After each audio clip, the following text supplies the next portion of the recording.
साहिब तेरी साहिबी सब घट रही समाए, ज्यों मेहंदी के पात में लाली लिखी न जाए। तो अब आप सब देखें कि कबीर ने पहले ये डिक्लेयर कर दिया कि वो सब में है, लेकिन मैं जहाँ तक टॉपिक को समझ पा रहा था, मैं इस तरफ जाने की कोशिश करूँगा कि कबीर कैसे धीरे धीरे अपनी ही व्यवस्था में हमको एनलाइटनमेंट की तरफ ले जाते हैं। और एक बात और मैं कहना चाहूँगा, अक्सर मैं मंच पे बोलता हूँ जब भी, तो ज़रूर कहता हूँ, कबीर साहब ने कभी विरोध नहीं किया। कबीर साहब ने हमेशा प्रश्न पूछा, और हमें लगता है कि प्रश्न पूछने का अधिकार हर किसी को है। जबकि अगर इस बात को समझने की कोशिश की जाए तो ज़्यादातर मंचों पे ये बात अक्सर कह जाती है, जैसे अभी रामेश्वर भाई ने बड़ी अच्छी बात कही कि केशव भाई ने बड़ी अच्छी बात कही कि कबीर साहब ने वैदिक पंडितों को खूब पछाड़ पछाड़ के धोया। ऐसा नहीं है, समझने की बात है। और जहाँ तक मैं समझ पाता हूँ, कई बार जो व्यक्ति व्याख्या करता है वो भी समझने की बात है। अब जैसे एक साखी मैं लेता हूँ, थोड़ा सा इस संदर्भ में बात करके फिर उधर आता हूँ, जहाँ कबीर कहते हैं, पोथी पढ़ पढ़ जगमुआ पंडित भयान कोय, ढाई आखर प्रेम का पढ़े सो पंडित होए। So once what happened, a man come from America and he said, do you know Mr. Umesh, Americans are liking Kabir too much. Then I said, why? Then he said, because Kabir denied to study. मैंने कहा where? कहाँ ऐसा कहा कबीर ने कि पढ़ना नहीं? तो उसने ये साखी मुझे सुना दी कि पोथी पढ़ पढ़ जगमुआ पंडित बयान कोय, ढाई आखर प्रेम का पढ़े सो पंडित होए। अब इसे थोड़ा सा आप समझने की कोशिश करिए। पोथी पढ़ पढ़ जगमुआ पंडित भयान कोय, ढाई, कहीं भी ये नहीं कहना कि मत पढ़ो, कहने पढ़ पढ़ करके लोग मर गए लेकिन पंडित नहीं हुए। अभी भी कहीं ये नहीं कहा कि मत पढ़ो, ये तो हम व्याख्या कर लेते हैं ना कि मत पढ़ो। समझने का प्रयास करें। ढाई आखर प्रेम का पढ़े सो पंडित होए। So we need to understand this concept even after reading all the scriptures, that can be Bible, that can be Quran, that can be Vedas. If we people are unable to understand the meaning of love, then all the books, all the scriptures are futile. It's a great pleasure for me that I have dedicated myself in Kabir Mat, in Kabir Parampara, and there I was able to understand everything. Even I would love to tell you people that in Kabir Mat we are free to study anything. There's not any kind of restrictions like I can read Bible, I can read Quran, I can read Vedas also, I can read Upanishads. So Kabir never ever denied to study anything. But what he denied, when those things become so higher than our consciousness, जब वो हमारी understanding के ऊपर हो जाते हैं, तो पहली बात मुझे ये कहनी थी। अब मैं आता हूँ अपने विषय पे। सबसे पहली साखी कबीर की, जो हमारे जीवन के लिए उपयोगी है और आध्यात्म की तरफ ले भी जाती है। कबीर कहते हैं, मीठा सबसे बोलिए सुख उपजे चहु ओर, वशीकरण यह मंत्र है तजिदे वचन कठोर। अब ये कहने में बहुत साधारण बात है, लेकिन अगर इसके माध्यम से हम समझने की कोशिश करें तो कबीर साहब हमें उसी इनलाइटनमेंट की तरफ ले जा रहे हैं, जहाँ सबसे पहली प्योरिटी होती है वाणी की प्योरिटी, जहाँ आप शुद्ध आचार और व्यवहार करें। कबीर कह रहे हैं कि आप क्या करिए, मीठा बोलिए, क्योंकि जैसे ही आप मीठा बोलते हैं वो मिठास दूसरे जिससे आप बोलते हैं उसे अच्छा लगता है, वो किसी और से मिलता है उससे मीठा बोलता है। देखिए, what kind of vibration spreading in universe, that is the positive vibration. So if you go through the understanding of that enlightenment, the first condition what we need to understand, that is the pure vibration. Kabir शुरू कर रहे हैं यहाँ से पहली ही साखी में, और वो कह रहे हैं कि अगर आप पहली साखी मान रहे हैं तो आप उस एनलाइटनमेंट, उस स्पिरिचुअल अवेकनिंग की तरफ बढ़ रहे हैं। तो अगर हम कबीर के हवाले से इसे समझने की कोशिश करें, या हम भक्तिकालीन 150 संतों के हवाले से इसे समझने की कोशिश करें, तो पहली सुचिता जो है वो वाणी की है। दूसरी तरफ देखिए कबीर क्या कह रहे हैं, दुर्बल को न सताइए जाकी मोटी हाय, मुई खाल की श्वास सो सार भसम हो जाए। दुर्बल, मैं बहुत कबीर की माया, ब्रह्म और उस विषय पे नहीं जाऊंगा, लेकिन इन छोटी छोटी बातों से ही हम कैसे स्पिरिचुअल अवेकनिंग की तरफ बढ़ सकते हैं, इस पर जरूर बात करूंगा, और अंडरस्टैंडिंग की। अब देखिए, वो कह रहे हैं कि दुर्बल को न सताइए। अगर हम इस बात को मानते हैं कि अहम ब्रह्मास्मि, तो हर व्यक्ति मानता है अहम ब्रह्मास्मि, तो अगर हम किसी को सता रहे हैं तो सता किसको रहे हैं? ब्रह्म को। आप समझने की कोशिश करें, सता तो उसे रहे ना। कबीर ने कहा ऐसा मत करिए। आप मनुष्य एक ह्यूमनिस्टिक अप्रोच से भी अगर समझने की कोशिश करिए तो आप ऐसा मत करिए, किसी भी दुर्बल जीव जंतु को आप मत सताइए। और जब आप ऐसा करते हैं तो आपका हृदय प्योरिटी की तरफ बढ़ता है, आप दयावान होते हैं। कबीर सिखा रहे हैं। दूसरी कंडीशन एनलाइटनमेंट की तरफ बढ़ने की, आप चाहे बुद्धा के हवाले से ले लें, चाहे जैन के हवाले से लें, चाहे आचार्य शंकर के हवाले से लें, किसी ने भी इन चीज़ों से डिनाई नहीं किया। कबीर उसी बात को कह रहे हैं।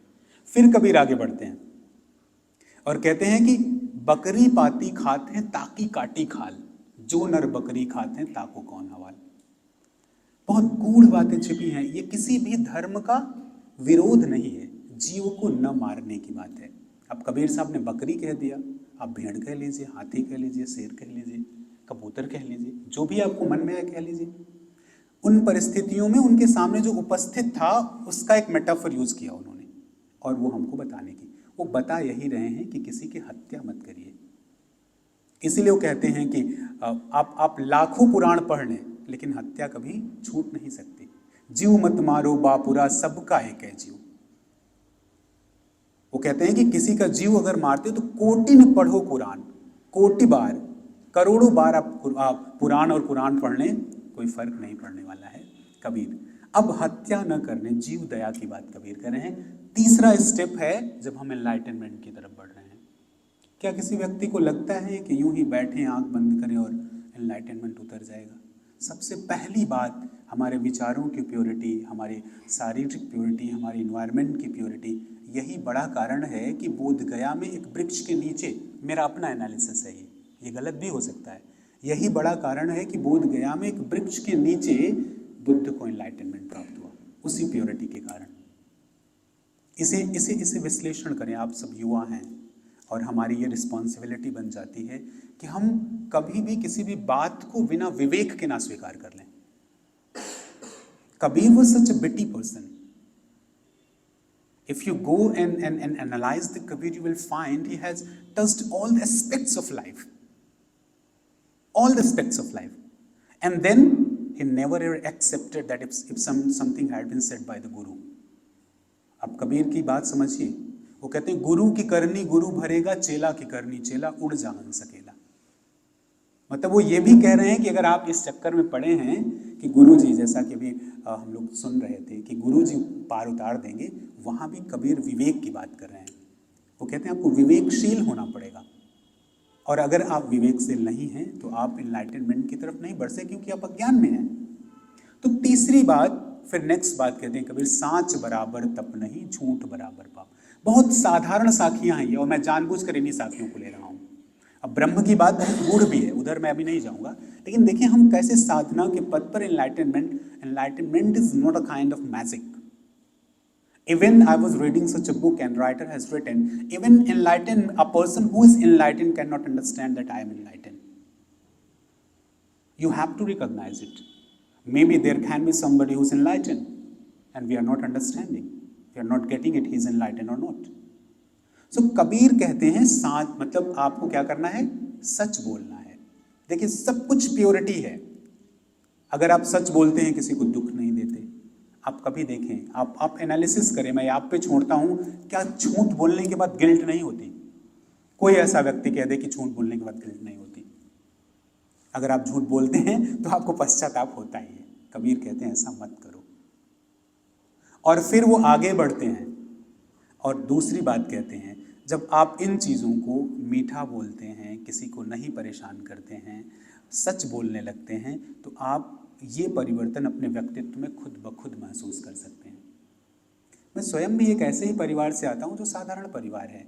निश्चित ही मेरे चारों तरफ भी वही इन्वायरमेंट था, और मैं आपको अपने अनुभवों से जोड़कर बता रहा हूँ। But the day when I joined the ashram, when I found so many people like telling a lie over there. But after that day when I accepted that I don't have to speak a lie, I was able to understand the change in my personality. I'm not saying that I'm not doing it, but even that's why I used to say that whenever I'm speaking truth, I feel that I'm Kabir. Whenever I'm full of love, I feel that I'm a Kabir. Whenever I'm not killing anybody, whenever I have like a thought of giving luck to somebody, I feel that I'm a Kabir. That's what Kabir even said. कक्का केवल नाम है, बब्बा बीर शरीर, रर्रा सब में रम रहा ताका नाम कबीर। क केवल नाम है, ब ये शरीर है, और आप सब में जो रम रहा है वो कौन? र, वही तो कबीर है। तो कबीर साहब की सबसे बड़ी बात जो है वो ये है कि वो लोगों को जोड़ती है, खुद से भी जोड़ती है, लोगों से भी जोड़ती है। और कबीर साहब इस बात को बखूबी बताते हैं और कहते हैं अगर इन गुणों को हम अपने जीवन में उतारते जाते हैं तब हम ये बात समझ पाते हैं। कहते हैं ना कि God is in every sense, घट घट में राम है। कहते हैं ना, कबीर कहते हैं लाली मेरे लाल की जित देखूं तित लाल, लाली देखन मैं गई मैं भी हो गई लाल। That very day you will be able to understand that concept कि भाई हर सेंस में हर जगह वही है, वही खुदा है, वही राम है, वही अल्लाह है, आप जो भी कह लें, जो भी शब्द आपके पास हो। कबीर इसे इस तरह से कहते हैं। और उसी दिन जब आप ये जान जाएंगे, जब इस बात का ज्ञान आपको हो जाएगा, एनलाइटन, वही तो बुद्ध ने किया, वही तो जैनिज्म के सारे उन्होंने किया, जितने भी जिन हुए सब ने किया, वही कबीर साहब ने किया। कबीर की परंपरा, भक्तिकालीन परंपरा में सारे संतों ने वही बात कही और उसे आप बदल नहीं सकते। इस संदर्भ में दरिया साहब हुए एक संत, उन्होंने कहा कंचन कंचन ही सदा, कांच कांच सो कांच, दरिया झूठ सो झूठ है, साँच साँच सो साँच। दूसरी एक जो बहुत अच्छी शिक्षा हमें लेनी चाहिए, कुछ आप बदल नहीं सकते। क्या आप सोने का कोई आभूषण बनाकर सोने को बदल सकते हैं? होगा तो सोना ही। कांच को क्या आप सोने में मढ़ कर उसे कांच से सोना बना सकते हैं? नहीं बना सकते। क्या आप सच को झूठ के मुलम्मे में बिल्कुल लपेट कर क्या उसे आप सच बना सकते हैं, या सच को झूठ बना सकते हैं? कभी हो ही नहीं सकता। और कबीर इसी को अवेकनिंग कहते हैं। उसी दिन जिस दिन हम अपने जीवन में इन साधारण से तत्वों का पालन करने लगते हैं, हम सच्चे अर्थों में एक इंसान होते हैं। उसी दिन जिस दिन हम इसे पालन करने लगते हैं, हम स्पिरिचुअली अवेकेंड हो जाते हैं। और कबीर साहब का तो कॉन्सेप्ट इतना अच्छा है, वो कहते हैं स्पिरिचुअलिटी में हर कोई मित्र हो सकता है। आप देखिए ना, हमारे वेद शास्त्र गीता सारी बात सभी तो कहते हैं कि भाई जो उस टेस्ट को चख लिया वो वापस कहाँ आता है? तो जब आया नहीं तो लास्ट वाला टेस्ट बताएगा कौन? कबीर कहते हैं मैं थोड़ी सी यात्रा किया, इस यात्रा में जो सुखद और दुखद रहा वो आपके साथ मित्र भाव में साझा कर सकता हूं। और ये मैं नहीं कह रहा हूं, ये कबीर कह रहे हैं। तो कबीर की इस परंपरा में यदि हम इन मार्गों का पालन करते हैं तो निश्चित ही हम उस स्पिरिचुअल अवेकनिंग की तरफ बढ़ते हैं और हम एनलाइटन होते हैं, मतलब सच्चे अर्थों में मानव हो जाते हैं। जो हम थे वही हो जाते हैं। एक छोटी सी बात कहूंगा फिर बात खत्म करता हूं। आप में से ऐसा कौन सा व्यक्ति है जो बहती हुई नदी के पास बैठे उसे अच्छा ना लगे? कोई नहीं होगा, हर किसी को अच्छा लगता है।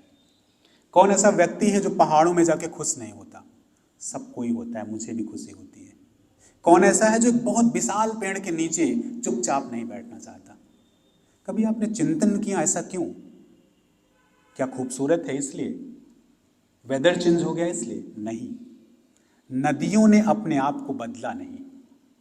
ये हमारा काम है कि हमने खूब प्रदूषित किया उन्हें, वो अलग प्रश्न है। लेकिन नदियों ने अपने आप को बदला नहीं, पेड़ों ने भी नहीं बदला। आप देखें, पहाड़ जैसे थे वैसे के वैसे ही हैं, लेकिन हमने क्या किया? एक पूरा का पूरा मुलम्मा चढ़ा लिया अपने ऊपर। एक बार ऐसे बीएचयू में मैं गया था, सुबह सुबह बैठा था, एक बड़ी अच्छी सी लाइन स्वरचित है, आपको उसी से मैं अपनी बात खत्म करता हूँ। पता नहीं वो आप पद्य की कसौटी पर उसे कस पाएंगे कि नहीं, उस तरफ मत जाइएगा। मैंने लिखा कि जिंदगी झूठे मुलम्मे क्यों चढ़ाती है? जिंदगी झूठे मुलम्मे क्यों चढ़ाती है? सच को सलीके से बयां क्यों कराती है? हमेशा सच के लिए सलीका ढूंढते हैं हम। सच को सलीके से बयां वो क्यों कराती है? जो सच में है बहुत आसान उसे मुश्किल बनाती है। हकीकत में हकीकत क्या बयां हमसे कराती है। जिंदगी झूठे मुलम्मे क्यों चढ़ाती है? तो ये झूठा मुलम्मा छोड़ें स्पिरिचुअल अवेकनिंग। Thank you. कुछ प्रश्न हो तो आप पूछ सकते हैं। हाँ, कोई प्रश्न है?